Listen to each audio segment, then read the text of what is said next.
Good day to everyone all around the world.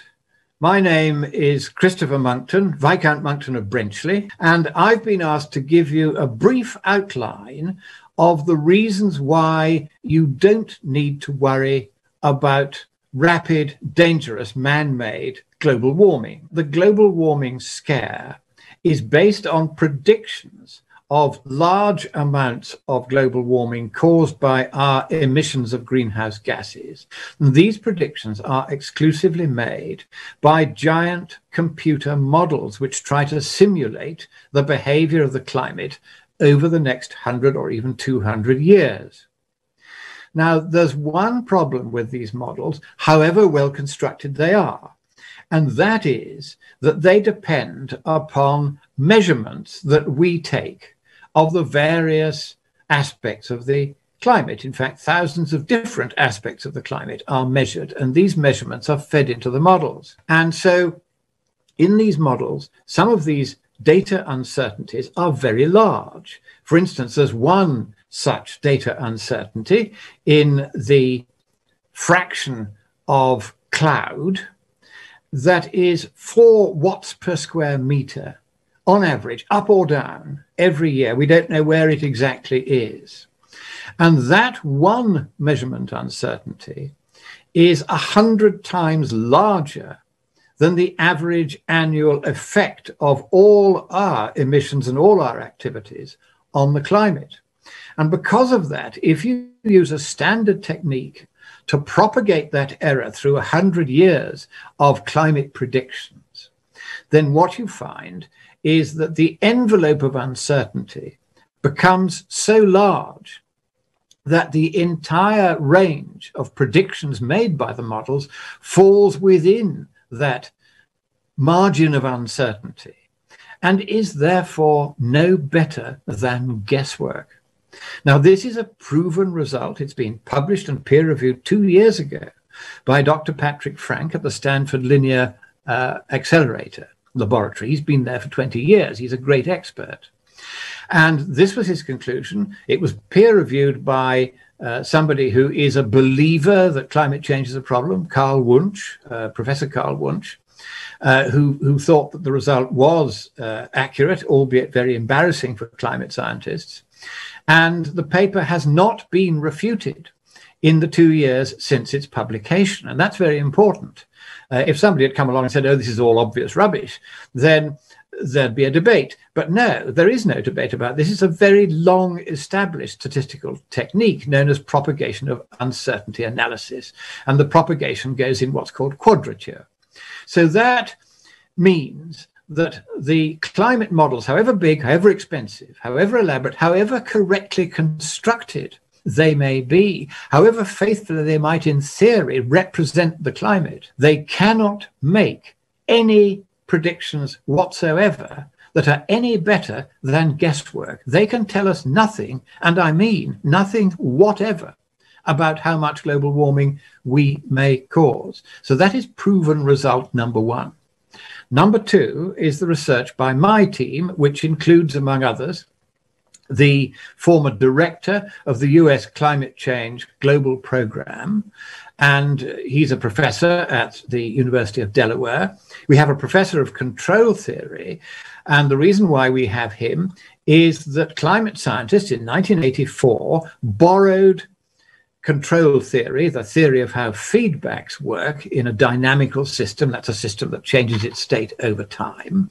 And when they borrowed it, they didn't understand what they'd borrowed. This is a big problem in the sciences now. It's a catastrophic error at a vital point in their calculations. They forgot that the sun was shining.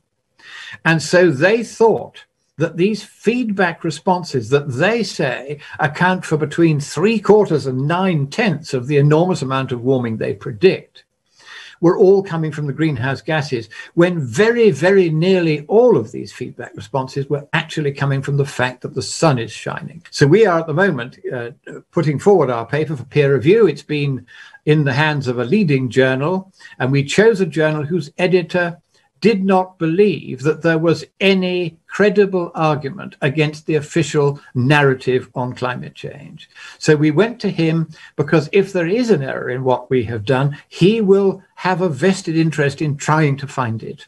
But so far, he's had it for 7 months and has not been able to refute what we've done. If the whole world adopted the British policy of net zero CO2 emissions by as soon as 2050, so in the next 30 years, how much warming that would otherwise have occurred not occur if we go net zero and the whole world does it? The whole world isn't going to do it, of course, because China and other countries like that are exempt altogether from these requirements.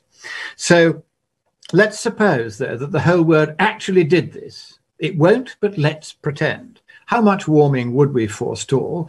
That is actually quite a simple calculation, and the answer is just 1/8 of a Celsius degree at a cost of $5 quadrillion. So economically speaking, it makes no sense to do anything at all to mitigate global warming because there will be so little of it, because whatever we do makes so little difference to it. And they did the same with the ozone depleting chlorofluorocarbon gases. They overestimated the rate at which those gases deplete the ozone in the upper atmosphere by a factor of 10. This was an enormous error. And that's why the Montreal Protocol, which was intended to stop the emission of these substances, that turns out to have been unnecessary. They could have just left it as it was, and we'd have exactly the same rate of ozone depletion as before.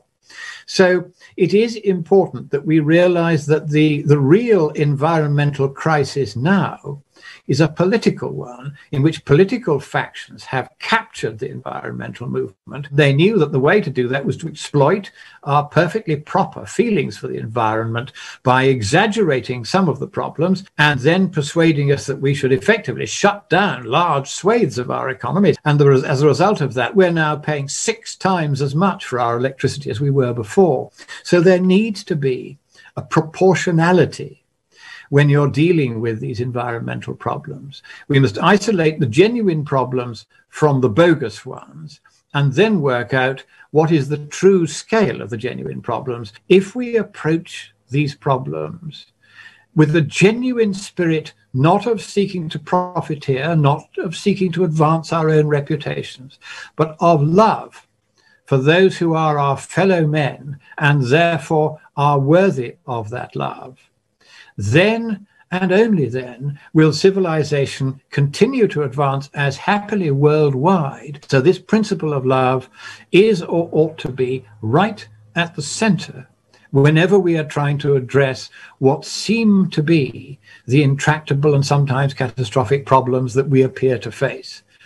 The moment we do this in a spirit of cooperation and of affection and of mutual respect and love, then and only then, these problems begin to fade away. They become more manageable. They become more solvable. Instead of having to have hideously complex, legally defined structures that require how we behave towards each other, you can depend much more upon the willingness of people to cooperate with one another once that principle of love has been properly instilled in the way they think. That's why movements such as ALLATRA are so valuable, because you reflect this.